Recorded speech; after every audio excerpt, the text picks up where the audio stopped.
They say the higher you climb, the lonelier it gets. I never truly understood that until the day everything I worked for started to unravel. My name is Laura Mitchell, 34 years old, and for most of my adult life, I've lived in the shadow of ambition. I wasn't born into privilege, didn't have family connections, no safety net waiting to catch me if I failed. All I had was an old laptop, a stubborn streak, and the belief that if I worked hard enough, I could change my life. And for a while, it seemed to be true. I joined Westfield Enterprises 10 years ago, starting at the very bottom. I was the quiet junior analyst, the kind of employee no one notices until they need someone to fix their mess. I remember staying late at my desk, long after the office lights dimmed, while others clinked glasses at happy hour. I wasn't bitter. At least, not yet. I told myself the sacrifice would be worth it. That one day, all those unnoticed nights would build into something undeniable. Slowly, they did. I earned a reputation for delivering results, the kind of results no one could argue with. My reports weren't just numbers, they told stories, stories executives could take to the boardroom, stories investors could believe in. Year by year, I clawed my way upward, past the whispers, past the dismissals, past every subtle reminder that I didn't fit the mold. Finally, last year, I became head of strategy. I can still remember my first day in that glass-walled office overlooking downtown. The sunlight struck the skyscrapers in golden shards, and for a fleeting moment, I thought, I did it. I'm here. I belong. My team respected me. My department followed my lead. My ideas were no longer drowned out in conference rooms, they shaped the direction of the company itself.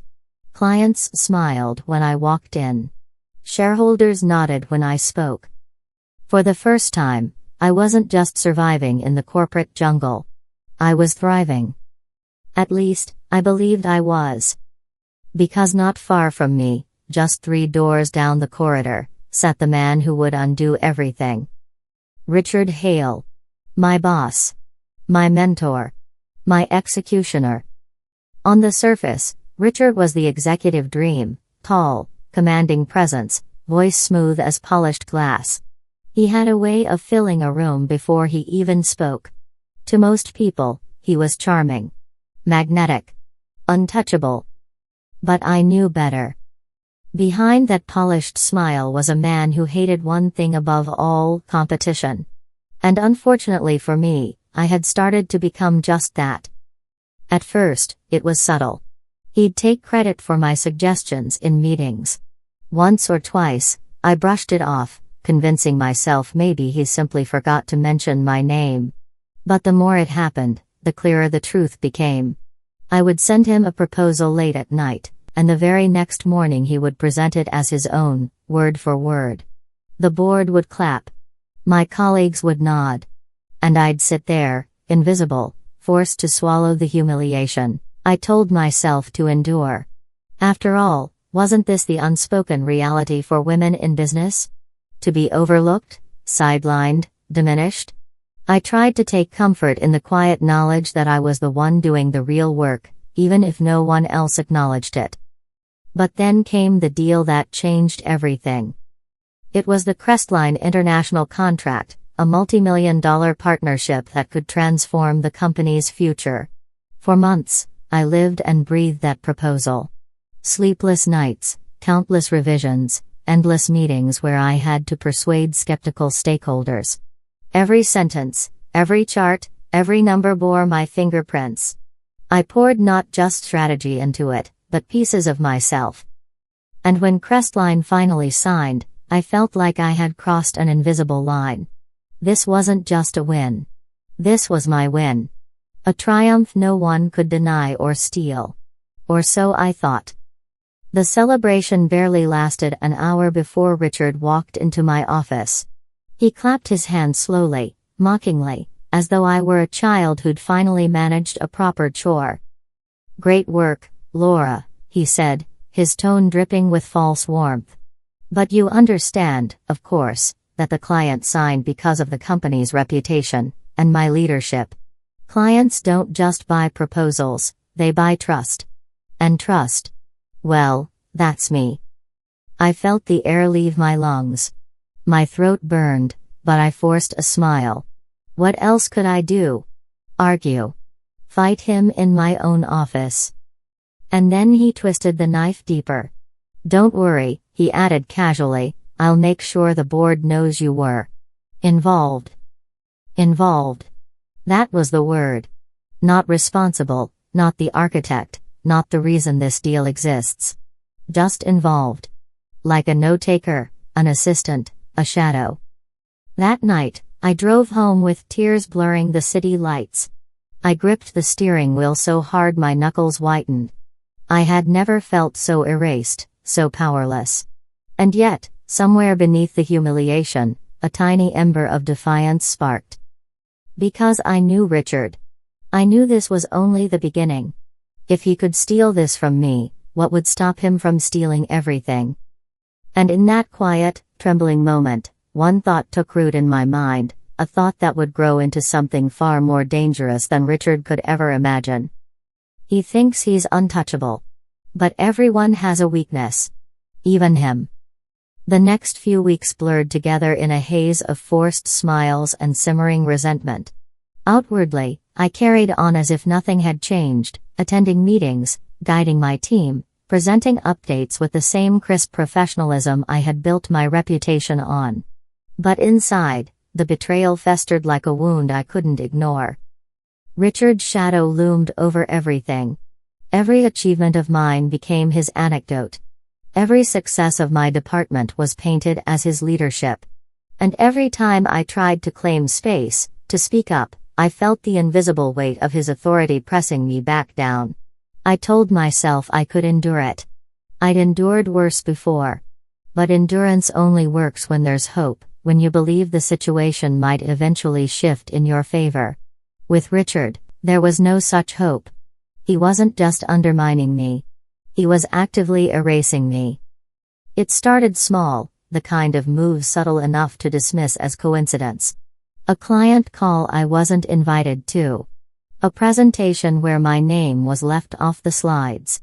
A meeting scheduled at a time I couldn't attend, only for Richard to step in and present on my behalf. But then the coincidences piled up, one after another, until the pattern was undeniable. One morning, I walked into the boardroom for what I thought was a routine quarterly update. I had prepared meticulously, dozens of slides, projections, and insights polished to perfection. But when I arrived, my deck had been swapped out for Richard's. And as he stood at the front, confidently speaking through my charts, my analysis, my words, I realized with sickening clarity, this wasn't negligence. It was theft. Systematic, deliberate theft. The board applauded him, oblivious to the truth. My stomach churned as I sat there, nodding at all the right moments, pretending I was simply another executive admiring my superior's brilliance. Inside, I screamed. After the meeting, I confronted him. I cornered him in the hallway, my voice low but shaking. Why are you doing this, Richard? Why are you taking credit for my work? He looked at me with that infuriating calmness, the smug serenity of a man who believed he was untouchable. Because, Laura, he said smoothly, this company doesn't reward effort. It rewards perception. You may have the brains, but I have the presence. And as long as I'm the one standing at the front of the room, I'm the one they'll follow. I wanted to slap him.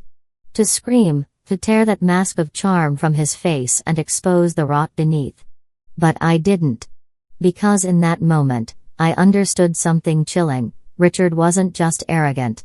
He was strategic. And he had already calculated how far he could push me before I broke. Still, I refused to let him win. Not completely. That night, I started keeping records, emails, drafts, versions of proposals with timestamps. If Richard was going to steal from me, I would build a case strong enough to expose him. It was a dangerous gamble, but it was all I had. But Richard was always one step ahead. The first real blow came during the Crestline follow-up project. The client had been impressed with my work and specifically requested my involvement in the next phase. It felt like a small victory, a reminder that despite Richard's sabotage, my talent still shone through. Except when the kickoff meeting arrived, I wasn't there. My calendar invite had accidentally been left out. By the time I realized, the project was already in motion, with Richard installed as the lead. When I confronted him again, he smiled thinly. Clients don't care about who's behind the curtain, Laura. They care about the show. And I'm the show. I clenched my fists until my nails bit into my palms. You can't keep doing this. People will notice. Will they? His eyes glinted with cruel amusement.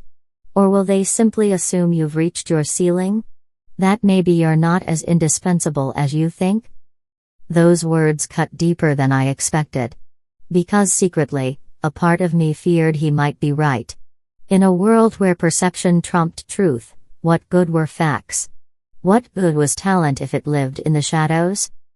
And then came the betrayal that shattered me completely. It was late on a Thursday evening. I had stayed behind, working on a sensitive proposal for a potential merger with Helios Dynamics, a deal that, if secured, would catapult the company into a new league.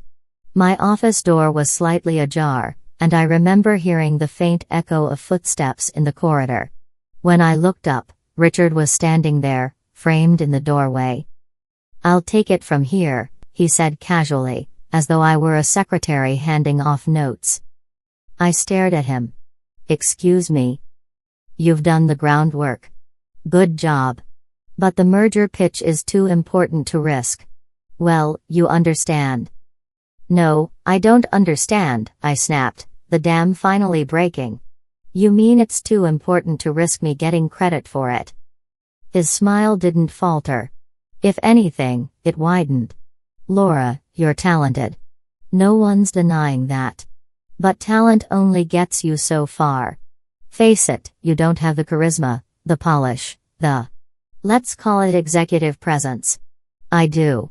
That's why I'll close the deal. And when I do, it'll be remembered as my triumph." I felt something inside me fracture. Not just anger, though there was plenty of that, but something colder. Something sharper. In that moment, I knew Richard wasn't going to stop until I was erased entirely. And if I kept playing by the rules, if I kept waiting for fairness to reveal itself, I would lose everything I had built. As he walked away with my work tucked under his arm, I whispered to myself a vow I had never dared to speak aloud before. If he wants a war, I'll give him one. The betrayal had begun. But so had my resolve. The moment Richard walked away with my work, a shift happened inside me. For weeks I had been holding on to hope that my effort, my persistence, my reputation would eventually shine through. But that night, I understood something terrifying and liberating at once. Hope alone was useless. If I wanted to survive, if I wanted to reclaim what was mine, I would need to fight. And I wouldn't fight on Richard's terms. No, this war would be on mine. The very next day, I began planting seeds. Small, subtle moves, nothing that could be traced back to me, but enough to destabilize the perfect image Richard projected. I started with the merger project. Richard had taken the proposal, but he didn't understand it the way I did. He was brilliant at presentation, yes, but details? Numbers? Long-term strategy? Those were my weapons, not his. And so, while he polished his charm and crafted speeches, I quietly adjusted some of the supporting data files, the ones only I had the master access to. Not enough to sabotage the deal.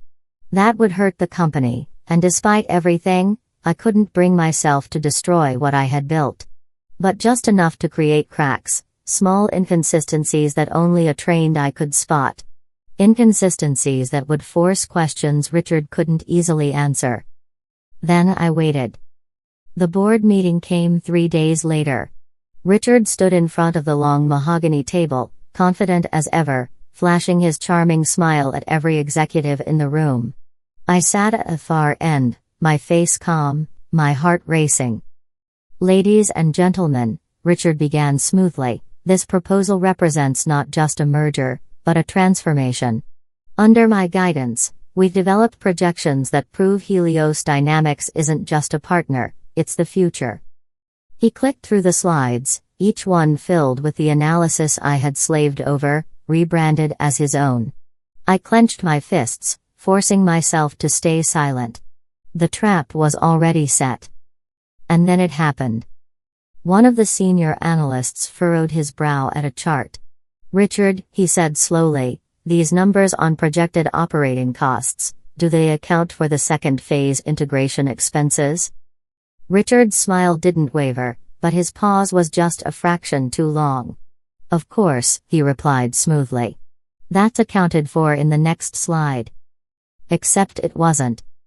The room grew quieter. Another executive leaned forward. "And what about the variance in international compliance fees? The data seems inconsistent."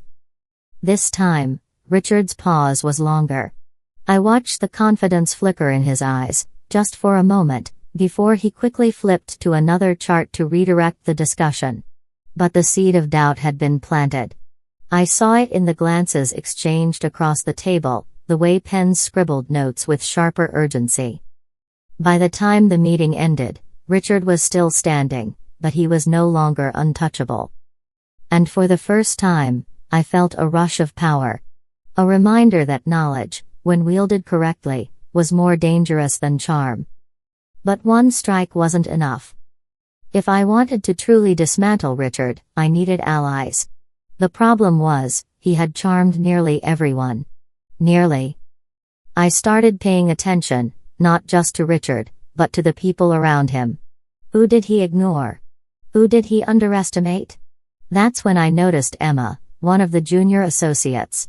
She was sharp, meticulous, and ambitious, but Richard barely acknowledged her existence.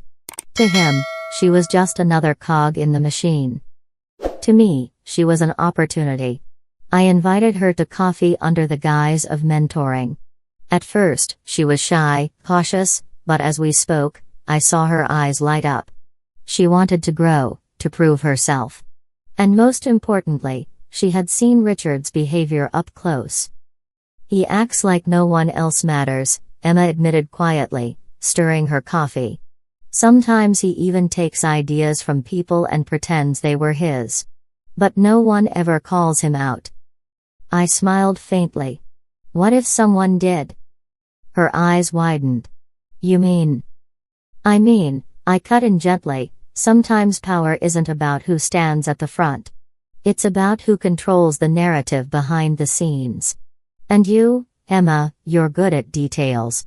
Better than most.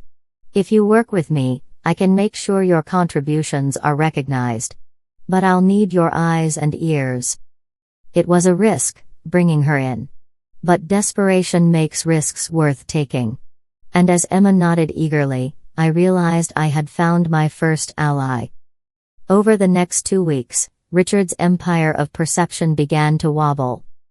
Emma fed me information, conversations she overheard, discrepancies in his reports, moments of weakness hidden behind his flawless facade. With that knowledge, I crafted subtle countermoves, a correction here, a suggestion there, each one timed perfectly to expose Richard's ignorance without ever pointing directly at him. Colleagues began to notice. Quietly at first, but noticeably.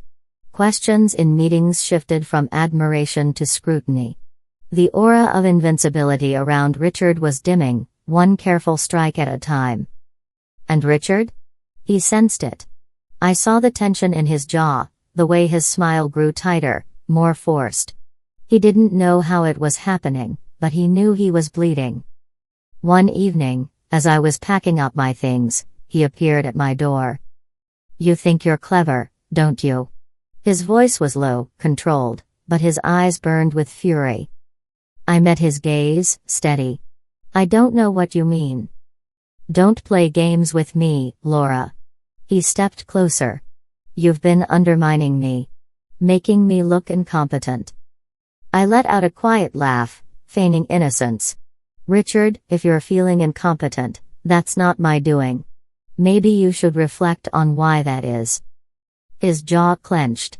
For a second, I thought he might actually lose control. But then the mask slid back into place, smooth and practiced. This isn't over, he said softly. You don't know who you're up against. As he walked away, my hands trembled, not from fear, but from exhilaration. Because for the first time, Richard wasn't the only one dictating the game. I was striking back. And I was only getting started. The confrontation with Richard that night replayed in my mind for days. His words, "You don't know who you're up against," were meant to intimidate me. And once, they might have. But now, they only confirmed what I already suspected: Richard was rattled. And a rattled man makes mistakes. The cracks in his facade widened quickly.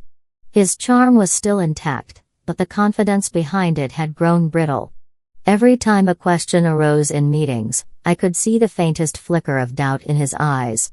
He was no longer gliding through unchallenged, he was stumbling, patching holes in a ship that was beginning to sink. But to truly dismantle him, I needed more than subtle strikes. I needed undeniable proof, something the board, the executives, even his most loyal admirers couldn't ignore. Emma became instrumental. With her access to back-end files and her knack for noticing details, she uncovered patterns I had missed: tiny discrepancies in Richard's expense reports, travel justifications that didn't align with project timelines, invoices redirected to shell accounts. It wasn't just arrogance fueling his ambition. It was greed. And greed left trails. The more we dug, the more dangerous it became. I started leaving the office later, pretending exhaustion, when in truth Emma and I were combing through digital archives long after everyone else had gone home. One evening, Emma looked up from her laptop, her face pale. "Laura. You need to see this." She turned the screen toward me. It was a string of encrypted transactions, routed through subsidiaries Richard had personally lobbied to partner with. At first glance, they seemed legitimate. But with Emma's persistence, the connections unraveled. Funds were being siphoned, quietly, cleverly, into accounts tied not to the company, but to Richard himself. I felt my pulse quicken. This wasn't just office politics anymore. This was fraud. "Do you know what this means?" Emma whispered. I nodded slowly. "It means Richard isn't just stealing credit. He's stealing money." The air between us grew heavy with the weight of what we had found. It was dangerous knowledge, but it was also leverage, the kind that could topple even someone like Richard. Still, timing was everything. Expose him too early, and he would twist the narrative, paint himself as a victim of jealousy or sabotage. No, if I wanted to win, I had to let him walk straight into his own ruin. And so I played along. I let him bask in the illusion of control. I let him believe I was retreating, that my silence meant defeat. Meanwhile, I was carefully weaving a web, collecting documents, tracing transactions, ensuring every shred of evidence was airtight. At the same time, I expanded my circle. Emma wasn't the only one who had grown weary of Richard's manipulations. Quiet conversations in the cafeteria, late-night chats in the parking lot, whispered confidences shared over coffee. One by one, I found those he had wronged. Associates whose ideas he had stolen. Analysts he had dismissed. Assistants he had berated. It was like watching dominoes line up, waiting for the push. And when I looked around, I realized something extraordinary: I was no longer standing alone. The true turning point came during the quarterly performance review. Richard, as usual, stood at the head of the room, armed with glossy slides and his polished smile. But this time, I wasn't just a silent observer. I had allies scattered across the table: Emma, the analysts, even a department head who had grown suspicious of Richard's budget reallocations. The meeting began smoothly, as it always did. But halfway through, one of the analysts spoke up. "Richard, these figures on R&D expenditures, they don't seem to align with last quarter's allocations. Could you clarify? Richard's jaw tightened. Of course. That was a minor adjustment, standard practice. The analyst pressed. But the adjustments appear unusually high. In fact, almost double the expected variance. Can you explain where those funds were redirected? A murmur spread through the room. I sat back, hands folded, hiding the satisfaction burning inside me. Richard scrambled, weaving excuses, but every answer only drew more scrutiny. Questions came faster now, sharper, from voices that once echoed his every word. And then, for the first time, Richard faltered completely. I'll have to double-check those numbers, he stammered, his smile cracking under the weight of doubt. It was subtle, but the effect was seismic. The board members exchanged looks, not of admiration, but of suspicion. Richard had shown weakness, and once seen, it couldn't be unseen. After the meeting, he cornered me again.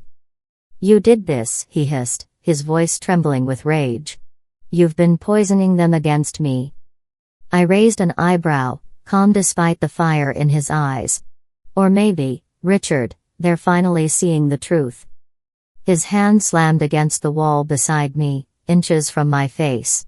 For a heartbeat, fear surged through me. But then I saw it, the desperation in his eyes, the cracks widening in the mask he had worn so flawlessly. You think you've won? He snarled. You're nothing without me. No one even knew your name until I lifted you up. I stepped closer, my voice low but steady. No, Richard. They knew me long before you ever tried to bury me. And soon, they'll know exactly who you are. That night, I made my decision. The time for subtle strikes was over. The next move wouldn't just shake Richard's image, it would shatter it. I spent hours organizing the files, cross-referencing every transaction, every forged justification, every stolen dollar. Emma helped me craft the narrative, ensuring the evidence was irrefutable. By the time we were done, we had built something unstoppable, a dossier that exposed Richard not just as a manipulator, but as a fraud. The pieces were in place. The allies were ready. And Richard, blinded by his arrogance, had no idea the ground beneath him was about to collapse. For the first time since this war began, I felt it: clarity, control, power. The turning point wasn't just here. It was mine. The night before the board meeting, sleep refused to come. I sat at my kitchen table, papers spread out around me like a battlefield map. Every detail of Richard's fraud was meticulously documented: transactions, shell accounts, fabricated expenses. Emma's final touches had tied the evidence into a noose Richard himself had woven. This wasn't just another strike. This was the end game. Yet as dawn crept in, I felt a knot of unease. Winning against Richard wasn't just about proving myself, it was about dismantling the empire he had built through lies. And in doing so, I would expose how easily ambition could corrupt, how many had looked away simply because he smiled the right way. But there was no turning back now. The board deserved the truth. And Richard deserved his reckoning. The room was tense as the directors filed in.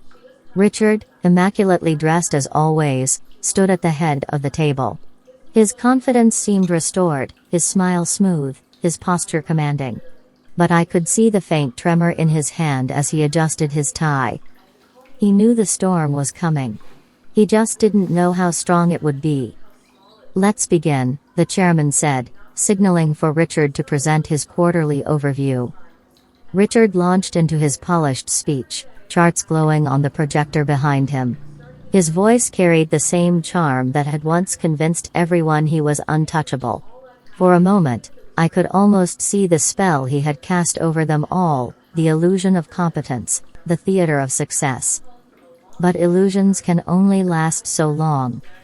When he finished, the chairman nodded. Thank you, Richard. Now, Laura, I believe you requested to present some findings. All eyes turned to me. I rose slowly, carrying the folder that felt heavier than anything I had ever held. My heart pounded, but my voice was steady. Yes.